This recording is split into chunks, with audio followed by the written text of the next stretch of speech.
Bahanaga block account officer Sanjeev Chhatar मृत्यु रे Bahanaga block staff को शोकसभा। बालेश्वर जिला Bahanaga account officer Sanjeev Chhatar bike जोगे निज घर बारिपदा को जाउथला बेले बैसिंगा निकट में एक बाउंस बोझे ट्रैक्टर को धक्का देथिले।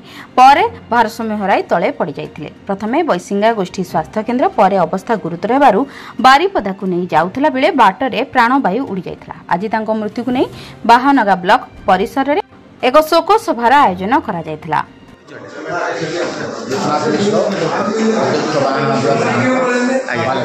आज जो शोक सभा होता से बाबद ब्लॉक पाखापाखि 54 जन स्टाफ नहांती जड़े बाहर संजीव छतर से बाबूर एक मर्मंतित सड़क दुर्घटना गत 16 तारीख देहांत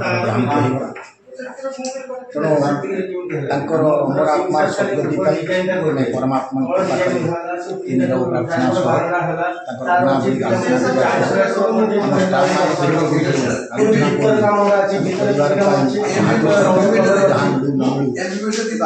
व्यक्तिगत कर्म आमर 16 तारीख शनिवार दिन रात्रि रे से घर जाउथबा समय रे तांकर एक्सीडेंट हेतिला एवं से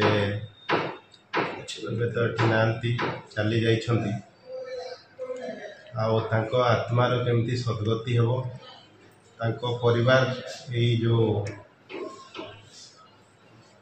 दुखटा आसी ताको केमती सहन करिवे सेही बाबद रे आमे एठी आज गोटे शोक सभा करथिलु एवं विभिन्न स्टाफ मान सहित से काम कर विभिन्न स्टाफ ताको मने पकईथिले आउ जदि देखिए आमर जो ब्लॉक फाइनेंस ऑफिसर थिले संजीव बाबू लोक हिसाब रे से गोटे लोक थिले सेटा आज समस्ते हृदबोध कले एवं आमे समस्ते मिसी 2 मिनिट शोक सभा करी तांकर आत्मार सद्गति एवं परिवार उन्नति प्रार्थना। ब्यूरो रिपोर्ट जन अधिकार लाइव।